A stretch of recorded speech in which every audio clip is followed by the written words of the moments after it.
সাইরাম। শুরু করছি আজকে সচ্চরিত্রের 27 নম্বর অধ্যায়। বিষ্ণু সহস্র নাম প্রদান করে অনুগ্রহিত করা গীতা রহস্য দাদাসাহেব খাবারে।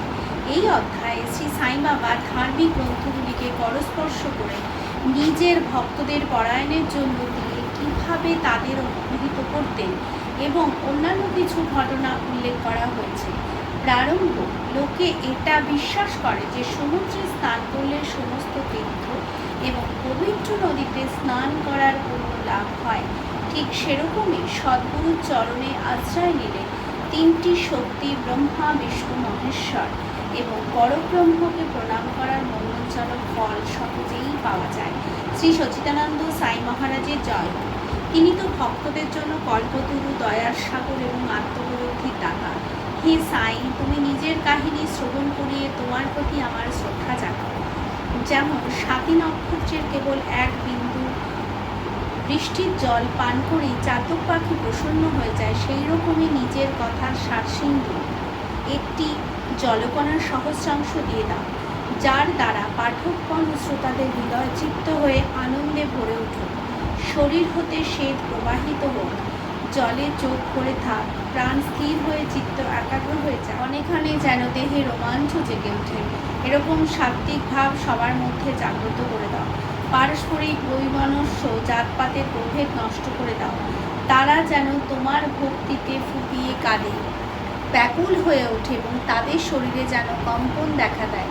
যদি এইগুলি উৎপন্ন হওয়া শুরু হয় তাহলে সেগুলি গুরু কৃপার লক্ষণই বোঝা উচিত। এই ভাবগুলি অন্তঃকরণে উদয় হতে দেখে গুরু অত্যন্ত প্রসন্ন হয়ে আপনাদের আত্মানুভূতির দিকে এগিয়ে নিয়ে যাবেন। মায়া থেকে মুক্ত হওয়ার একমাত্র সহজ উপায় হল অনন্যভাবে কেবল শ্রী সাই বাবার শরণে যাওয়া। বেদ, বেদান্ত ও মায়ারূপী সাগর পার করতে পারে না। এই কাজটি তো কেবল সদ্গুরুর দ্বারাই সম্ভব। সমস্ত প্রাণীদের মধ্যে ঈশ্বর দর্শন করার যোগ্য করে তোলার ক্ষমতা শুধু তারই আছে। স্পর্শকৃত গ্রন্থ প্রদান। গত অধ্যায়ে বাবার উপদেশ দেওয়ার বিচিত্র পদ্ধতির পরিচয় আমরা পেয়েছি। এই অধ্যায়ে শুধু একটা উদাহরণের কথা উল্লেখ করা হবে। ভক্তরা যে গ্রন্থ বিশেষটি অধ্যয়ন করতে চাইতেন সেটি বাবার করকমলে স্পর্শ অর্পণ করে দিতেন। বাবা যদি সেটি নিজের শুভ হাত দিয়ে স্পর্শ করে ফিরিয়ে দিতেন তাহলে ওরা সেটি আশীর্বাদ হিসেবে স্বীকার করত। তাদের বিশ্বাস যে যদি এই গ্রন্থটি নিত্য পাঠ করা হয় তাহলে বাবা সর্বদা ওদের সাথেই থাকবেন। একবার কাকা মহাজনী শ্রী একনাথ ভগবত নিয়ে সেটি আসেন। শ্যামা বইটি নিয়ে মসজিদে গেলেন পড়ার জন্য। পরে বাবা সেটি স্পর্শ করে কয়েকটি পাতা উল্টিয়ে শ্যামাকে বইটি ফেরত দিয়ে তার কাছেই রাখতে বলেন। তখন শ্যামা বাবাকে জানান, এটি তো কাকা সাহেবের, ওকে ফিরিয়ে দিতে হবে। বাবা বললেন, না না, এই বইটি আমি তোমাকে দিলাম, তুমি এটা সাবধানে নিজের কাছে রাখো, তোমার খুব কাজে লাগবে। কিছুদিন পর কাকা মহাজনী দ্বিতীয়বার একনাথী ভগবত এনে বাবার করকমলে অর্পণ করেন। বাবা প্রসাদ স্বরূপ ফিরিয়ে ওকে সেটিও সাবধানে রাখার আজ্ঞা দেন। তার সাথে সাথে এও আশ্বাস দেন এটি তোমায় চরম স্থিতিতে পৌঁছতে সাহায্য করবে। কাকা বাবাকে প্রণাম করে গ্রন্থটি গ্রহণ করেন। শ্যামা ও বিষ্ণু সহস্র নাম।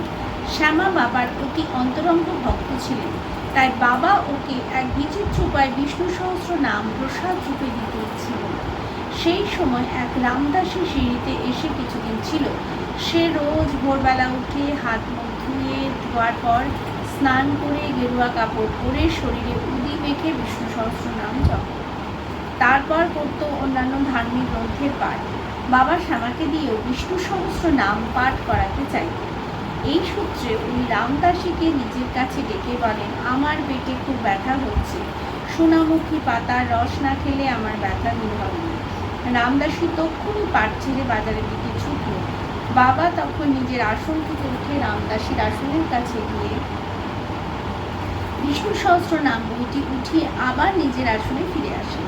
শ্যামার দিকে তাকিয়ে বলেন, ওহে শ্যামা, এই বইটি খুব দামি ও লাভদায়ক, তাই আমি তোমায় এটি দিচ্ছি, পড়ে দেখো। একবার আমি খুব বেশি অসুস্থ হয়ে পড়ি, খুব ধরপাড় করতো, জীবন সংশয় হয়েছিল। সেই সময় আমি এই সদ্গ্রন্থটি নিজের বুকের ওপর রাখি, কি যে সুখ পেয়েছিলাম। সেই সময় আমার মনে হচ্ছিল যেন আল্লাহ পৃথিবীতে অবতারিত হয়ে আমায় রক্ষা করবেন। তাই এটা তোমায় দিচ্ছি। ধীরে ধীরে একটু একটু করে দিনে অন্তত একটা শ্লোক অবশ্যই পড়ো, তোমার খুব মঙ্গল হবে। তখন শ্যামা বলেন, আমার এই বইয়ের কোনো দরকার নেই। রামদাসী এক পাগল, জেদি, অত্যধিক রাগী লোক। এক্ষুনি এসে অকারণেই ঝগড়া করতে শুরু করবে। এছাড়া আমি সংস্কৃত ভাষা তেমন জানিও না। শ্যামার ধারণা ছিল যে বাবা তার আর রামদাসীর মধ্যে মনোমালিন্য সৃষ্টি করতে চান, তাই তিনি এই ধরনের নাটক রচনা করেছেন। কিন্তু বাবার ওর প্রতি কীরকম ভাব ছিল সেটা উনি বুঝতে পারেনি। বাবা যেন তেন প্রকারে বিষ্ণু সহস্র নামের মালা শ্যামার গলায় গড়িয়ে নিতে চাইছিলেন। তিনি তো নিজের এক অল্পশিক্ষিত অন্তরঙ্গ ভক্তকে সাংসারিক দুঃখ থেকে মুক্তি প্রদান করতে চাইছিলেন। ঈশ্বর নাম জপের মাহাত্ম্য তো সবাই জানে। এটি আমাদের পাপ থেকে বাঁচিয়ে কুপ্রবৃত্তি হতে রক্ষা করে জন্মমৃত্যুর বন্ধন থেকে মুক্ত করে। আত্মশুদ্ধির জন্য এটি সবচেয়ে সহজ সাধনা, যাতে কোনো সরঞ্জামের প্রয়োজন হয় না, আর এতে কোনো নিয়মের বন্ধনও নেই। বাবা শুধু শ্যামাকে দিয়ে এই সাধনাটি করাতে চাইতেন, কিন্তু শ্যামা সে কথা বুঝতে পারছিলেন না, তাই বাবাকে এই ব্যাপারে চাপ দিতে হয়। এইভাবে অনেক আগে একনাথ মহারাজ নিজের এক প্রতিবেশী ব্রাহ্মণকে বিষ্ণু সহস্র নাম জপ করতে বলে ওকে রক্ষা করেন। বিষ্ণু সহস্র নাম জপ চিত্তশুদ্ধির জন্য এক শ্রেষ্ঠ সরল পথ। রামদাসী বাজার থেকে ওষুধ নিয়ে তাড়াতাড়ি ফিরে আসে এবং আন্না চিঞ্চনিকা নারদ মুনির মতো এই ঘটনার সম্পূর্ণ বৃত্তান্ত রামদাসীকে শোনান। রামদাসী রাগে শ্যামার দিকে দৌড়, এ তোমারই কাজ। তুমি বাবাকে দিয়ে আমায় ওষুধ আনতে পাঠালে, বইটা ফেরত না দিলে আমি তোমার মাথা ভেঙে দেবো। শ্যামা শান্তভাবে বোঝাতে চেষ্টা করে, কিন্তু ওর সব চেষ্টা ব্যর্থ হয়। তখন বাবা স্নেহসিক্ত স্বরে বলেন, আরে রামদাসী, এ কী কথা, উপদ্রব কেন করছো? শ্যামা কি আমাদের আপনার লোক নয়? তুমি ওকে মিছিমিছি কেন বকাবকি করছো? তুমি এত ঝগড়াটা হলে কী করে? একটু নম্র মৃদুভাষী হতে পারো না? তুমি রোজ এই পবিত্র গ্রন্থগুলো পাঠ করো, তবু তোমার চিত্ত অশুদ্ধ। তোমার এই তীব্র উত্তেজনায় যখন তোমার বসেনি, তখন তুমি কী ধরনের রামদাসী? তোমার তো সমস্ত বস্তু থেকে অনাসক্ত থাকা উচিত। এই বইয়ের দামই বা কত? বইটির প্রতি এত মোহ কেন? আশ্চর্যের কথা, সত্যিকারের রামদাসী তো সে যে মমতা ত্যাগ করে সমদর্শী হতে পারে। তুমি তো শ্যামার সাথে একটা বই নিয়ে ঝগড়া করছো। যাও, নিজের আসনে গিয়ে বসো। টাকা দিয়ে তো অনেক বই পাওয়া যেতে পারে, মানুষ পাওয়া যায় না। মনে সুচিন্তা করে বইয়ের দামই বা কত? শ্যামার সেটার কি প্রয়োজন? আমি স্বয়ং সেটি তুলে শ্যামাকে দিয়েছিলাম। আমি ভাবলাম তোমার তো এটি কণ্ঠস্থ হয়ে গেছে, তাই শ্যামাও এটি পাঠ করে কিছু লাভ পাক, তাই তাকে দিয়েছিলাম। বাবার এই শব্দগুলি কত মধুর, মর্মগ্রাহী এবং অমৃত তুল্য। এর প্রভাব রামদাসীর উপরও পড়ে। ও একেবারে শান্ত হয়ে যায় এবং তারপর শ্যামাকে বলে, আমি এর বদলে পঞ্চরত্নী গীতা নেব। তখন শ্যামাও খুশি হয়ে বলেন, একটা কেন, আমি তো তোমাকে একটির বদলে 10টি দিতে রাজি আছি। এইভাবে এই বিবাদটি শেষ হয়। কিন্তু এবার প্রশ্ন ওঠে যে রামদাসী পঞ্চরত্নী গীতার একটি পুস্তক, যার বিষয় কখনো খেয়ালই করেননি, জন্য এত আগ্রহান্বিত কেন? মসজিদে যে রোজ ধার্মিক গ্রন্থ পাঠ করত, সে বাবার সামনে এত উৎপাত কীভাবে করলো? আমরা জানি না এই দোষের নির্দিষ্টকরণ কীভাবে করা যেতে পারে। দোষীকে আমরা শুধু এতটাই জানি যে যদি এই প্রণালীটি অনুসরণ না করা হতো, তাহলে বিষয়ের মাহাত্ম্য এবং ঈশ্বর নামের মহিমা ও বিষ্ণু সহস্র নাম পাঠের সুফল সম্পর্কে শ্যামা অনবহিত রয়ে যেতেন। এই দৃষ্টান্ত দ্বারা এটাই বুঝতে পারা যায় যে বাবার উপদেশ দেবার পদ্ধতি ও তার কার্যকলাপ ছিল অতুলনীয়। শ্যামা ধীরে ধীরে গ্রন্থটির একটা অধ্যয়ন করেন এবং এমনভাবে এটি রপ্ত করে নেন যে শ্রীমান ভুটি সাহেবের জামাই প্রফেসর জি নার্কেরও MA ইঞ্জিনিয়ারিং কলেজ পুনে তার যথার্থ অর্থ বোঝাতে সম্পূর্ণরূপে সফল হন। গীতা রহস্য যারা ব্রহ্মবিদ্যার অধ্যয়ন করত, বাবা তাদের সবসময় উৎসাহিত করতেন। একবার বাবু সাহেব যোগ একটা পার্সেল পান। তার মধ্যে শ্রী লোকমান্য তিলককৃত গীতা রহস্যর একটি কপি ছিল। উনি সেটা বগলে দাবিয়ে মসজিদে আসেন। চরণ বন্দনা করার জন্য ছুটতে গিয়ে পার্সেলটি বাবার শ্রীচরণের উপর পড়ে যায়। তখন বাবা ওকে জিজ্ঞাসা করেন, এতে কী আছে? শ্রীযোগ তক্ষুনি বইটি বার করে বাবার করকমলে রেখে দেন। বাবা কিছুক্ষণ পর উনি কয়েকটি পাতা উল্টে দেখেন, তারপর পকেট থেকে একটা টাকা বার করে সেটি বইয়ের উপর রেখে চোখকে ফিরিয়ে দেন এবং বলেন, এটি মন দিয়ে পড়ো, তোমার কল্যাণ হবে। শ্রীমান ও শ্রীমতী এক সময় শ্রী দাদা সাহেব খাপার্ডের সপরিবারে সেটি আসেন। কয়েক মাস সেখানেই থাকেন। ওর অবস্থানে নিত্য কার্যক্রমের বর্ণনা শ্রী সাইলীলা পত্রিকার প্রথম ভাগে প্রকাশিত হয়েছিল। দাদা সাহেব সামান্য লোক ছিলেন না। উনি অমরাবতীর সুপ্রসিদ্ধ ধনশালী উকিল ছিলেন। উনি অত্যন্ত বিদ্বান ও বিধানসভার সদস্য ছিলেন। তীক্ষ্ণবুদ্ধি সম্পন্ন এই ভদ্রলোক উচ্চ স্তরের বক্তা হিসেবে যথেষ্ট খ্যাতি লাভ করেছিলেন।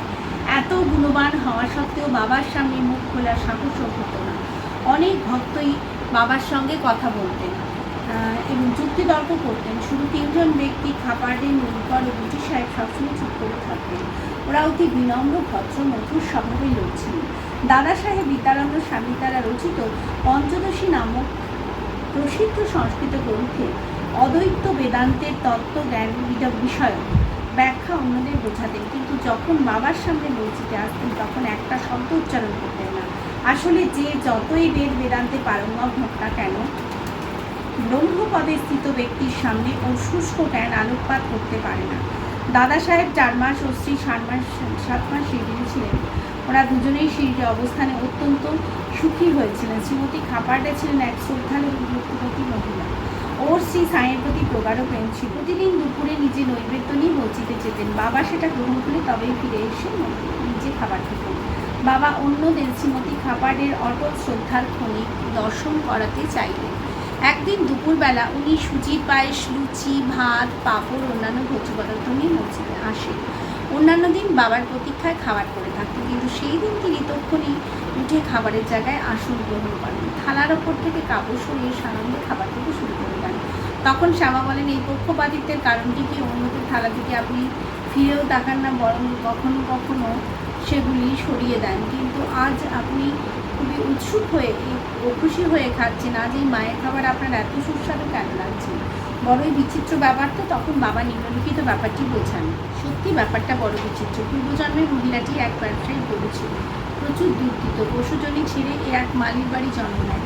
ওই জন্মের পর এক ক্ষত্রিয় বংশে জন্ম নিয়ে বিয়ে করলে এক ব্যবসায়ীকে। দীর্ঘকাল পর এর সাথে সাক্ষাৎ হয়েছে, তাই এর থালা থেকে 4টি গ্লাস খেয়ে নিতে দাও বলে বাবা পেট ভরে খেয়ে হাত মুখ ধুয়ে তৃপ্তি 4-5টা ঢেকুর তুলে নিজের আসনে এসে বসেন। শ্রীমতী খাপার্ডে বাবাকে প্রণাম করে তার চরণ সেবা করতে লাগলেন। বাবা ওর সাথে গল্প করতে শুরু করেন এবং সাথে সাথে ওর হাতও টিপতে থাকেন। পরস্পরের সেবা দেখে শ্যামা হেসে বলেন, দেখো তো কি অদ্ভুত দৃশ্য! ভগবান আর ভক্ত একজন অন্যজনের সেবা করছেন। শ্রীমতী খাপার্ডে কপটিহীন উৎসাহ দেখে বাবা অত্যন্ত নরম ও মৃদুস্বরে বলেন, এবার থেকে সর্বদা রাজারাম রাজারাম মন্ত্রের জপ করো। যদি তুমি এই নিত্য অভ্যাস করো তাহলে জীবনের উদ্দেশ্য পূর্ণ হবে, শান্তি পাবে, অত্যধিক লাভ হবে। আধ্যাত্মিক বিষয় অবলোকেরা এটিকে একটি অতি সাধারণ ঘটনা বলে মনে করি। শাস্ত্রের ভাষাতে এটিকে শক্তিপাত বলা হয়, অর্থাৎ গুরুর দ্বারা শিষ্যের মধ্যে শক্তি সঞ্চার করা। বাবার শব্দগুলি এত শক্তিশালী ছিল যে এক মুহূর্তে মহিলাটিকে প্রভাবিত করে হৃদয়ে প্রবেশ করে সেখানে অঙ্কুরিত হয়ে ওঠে। এই ঘটনাটি গুরু শিষ্যের সম্বন্ধের আদর্শের দ্যোতক।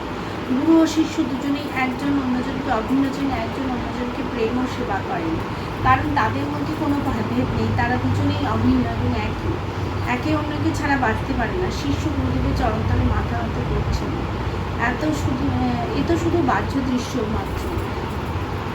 আন্তরিক দৃষ্টিতে এরা দুজনেই অভিন্ন এবং এক। তাদের মধ্যে যে ভেদ থাকে সে এখনও অপরিপক্ক এবং অপূর্ণ। শ্রী সাইনাথার্পণমস্তু শুভম ভবতু। অনন্তকোটি ব্রহ্মাণ্ড নায়ক রাজাধিরাজ যোগীরাজ পরব্রহ্ম শ্রী সচিদানন্দ